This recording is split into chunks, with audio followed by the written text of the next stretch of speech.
kabakyard, good day again sa inyo. Sana okay lang po kayo dyan. So, for today's video mga kabakyard is meron akong ipapakita sa inyo na napakamabisang vitamin sa ating mga alagang sisiw dahil sila'y malusog at masigla. So ito yun mga kabakyard, ipapakita ko sa inyo. So bago tayo pumunta sa ating video mga kabakyard, kung di ka pa nakasubscribe sa aking YouTube channel at nadaanan mo tong ating video, huwag mo naman kalimutang i-subscribe ang ating channel Buknoy's Vlog. Paki-click na lang po subscribe button para update kayo sa mga video na aking i-upload. So tara mga kabakyard, samahan nyo ako. Ipapakita ko sa inyo yung gamit nating vitamins. So tara, let's go!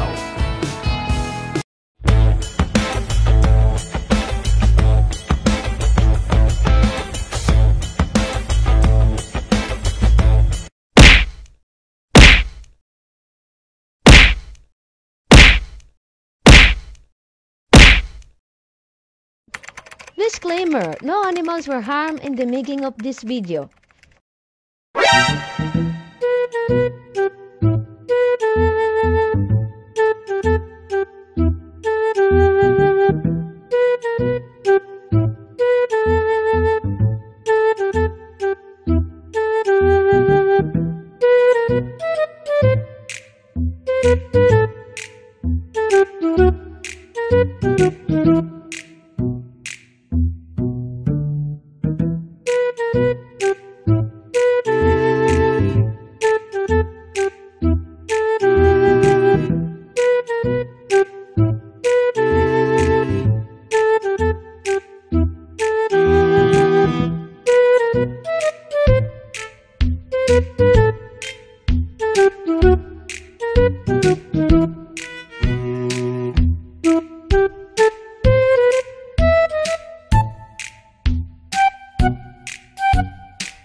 Silin, ascorbic acid, yung vitamin sila. So, dahil hindi pa sila nagawa, hindi pa sila pwede pa namin ng ating vitamins, sabi natin mga 2 months old na sisiw. So, ito muna natin ibigay sa kanila. So, tara mga kabakyard, samahan nyo ako. Magkailan tayo ng silin sa ating mga sisiw na 6 pieces. Tara, samahan nyo ako. Let's go. Mga kabakyard, so ito yung gagamitin natin para tayo sila yung silence. Is, lagyan natin ng 0.1. 0.1 lang ating papel ng silin. So, tara, let's go mga kabakyard. Kunin natin yung papel natin. So, maglalagay tayo ng silin. Kunin natin. So, tara, let's go mga kabakyard. So, yan, maglalagay tayo. So, ano sila, 6 pieces. So, 0.6, i-diretso natin para...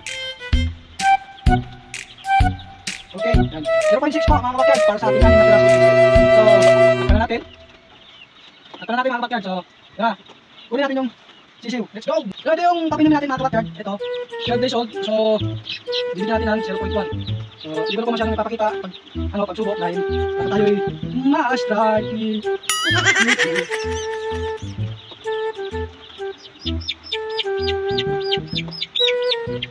So, ayan mga kabakyard, naibigay natin yung 0.5 na bilhin. So, meron pa tayong 5 papinumin. So, yun naman, napaka-sudura. Gago! So, ayan. So, sa akin ba sir dyan, tignan mo. Yan yung aking resulta dito sa binibigay ko aking mga vitamins. So, may napatunayan ako sa'yo, diba? Tignan mo. Ayan, kaya yung aking mga sisiw. So, sana ibigay naman bash. Maraming salamat sa'yo. So, kunin natin yung iba. So, ito yung isa mga kabakyard. Ito yung pinagender ko mga kabakyard. Sabi nila, babae. So, tignan naman mga kabakyard, ba lalaki? Napakatulogi na mga kabakyard pag lumaki yan. Kasi yung tatay nito yung ating heni. Dr. Heni yung tatay nito mga kabakyard. Yung nanay is yung pumpkin nilagay lang sa atin na i-out na natin. So, yan, tignan naman mga kabakyard. So, papinumin natin. So, tara, let's go.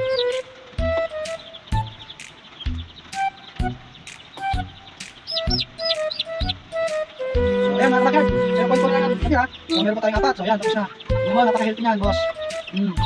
Apat na. So tara, ito yung isa straight count na pumpkin. So yung isa nito, isa kapatid niya, para sila tatay na training. Pero tingnan nyo mga kabakyard na straight count siya. Na straight count siya, tingnan mga kabakyard. Ang laki niya, no? Full brother sila nung pinayong ko kanina. So tara, bigyan natin lang. So ayan mga kabakyard, nabibigyan natin. Kulang pa, kundi pa. May pamunti. Okay. Yan. Sauce. Apat na. Yan mga kabakyard. So, ganun tayo sa isa. So, ito ay babae. Yan. Dark leg siya mga kabakyard. Dark leg siyang lumabas. May nilabas na dark leg yung ating pumpkin. So, tingnan naman mga kabakyard. Pero babae lang siya. Yun na dark leg siya mga kabakyard. So, painan natin mga kabakyard. Para lang sila humility. Right. Yan mga kabakyard. So, ganun tayo sa dalawa na lang tira. So, tara. Tiraan natin. Bagaan na yan. Kaya mga kabakyard. Ito yung episode doon. Yan. Painan natin para okay na lahat. Alright, ayan mga kabakyard. Okay. So ito yung last mga kabakyard. Yan o. Lapit na rin natin na kita kung lalaki ba ito o babae. Ilang ibig lang. So tara, pakita nyo natin ito.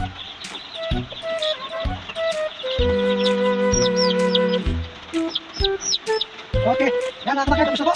So, ano yan, ang ibigay na po mga kabakyard. Kung saan na nagustuhan nyo yung ating ibigay na paraan pagkapainom ng vitamin sa ating masisiyo. So mahalaga po talaga nagbibigay tayo ng vitamin sa kanila para sila lumaki ng maayos at syempre healthy, hindi nagkakasakit. So kahit hindi man tayo nagbibigay ng bakuna, so nagbibigay naman tayo ng vitamins, so pwede na rin yung mga kabakyard.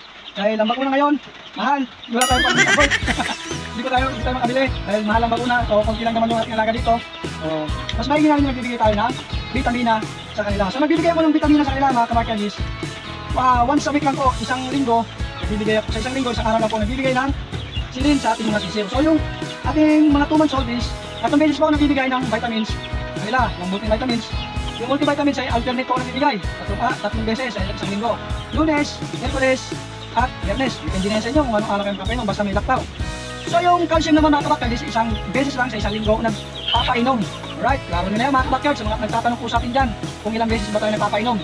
Panoorin nyo na lang po yung video na to mga kabakyard para malinawan po kayo. So ayun mga kabakyard, ito nga pala yung mga ating mga nagamit na vitamins. Ito po yun mga kabakyard, yung ginamit natin. Calcium, yan, calcium na lactate, tapos yung multivitamins mga kabakyard para sa ating mga alagang 2 months old na mga sisiw. So syempre yung sa mga day old natin hanggang 1 month, ito yung gamit natin mga kabakyard, yung silin. So ito po yung pinainom ko sa kanila. Kagabi tayo nagpainom. So bago ko po tapusin yung ating video mga kabakyard is meron na tayong easy shoutout. So shoutout nga pala kay Max Backyard Breeders. So yan, maraming salamat po sa pagsubaybor sa ating YouTube channel. Kay Davidson Soto from Marinduque. Yan, nakakaabot na pala yung video natin sa Marinduque. Kay Smart 12A Janet J G Kalaika. So shoutout sa Lods, maraming salamat sa pag-subscribe sa ating YouTube channel. Tapos kay Sir Rogelio Ortiza ng Proven, Marikina City. Alright, Sir, shoutout sa iyo. Kay Helmar Padilla. Yan, shoutout sa inyo, mabuhay kayo. Maraming salamat sa pagsuporta sa ating YouTube channel. So hanggang dito na lang po mga kabakyard. So sana po nagustuhan nyo yung ibinigay natin na tips sa pagpapagana at pampasigla ng ating mga alagang sisiw. So shoutout nga pala din sa ating SBR Cross Kanawayan at sa future broodstag natin. So ano ba mga kabakyard, hanggang dito na lang po. Hindi ko na po pataasin yung video natin. So sa mga hindi pa nakasubscribe, pakisubscribe na lang po si Booknoise Vlog. Click the subscribe button para ma-update kayo sa mga video na aking upload. So maraming salamat, hanggang dito na lang. Bye bye, see you next vlog. Thank you.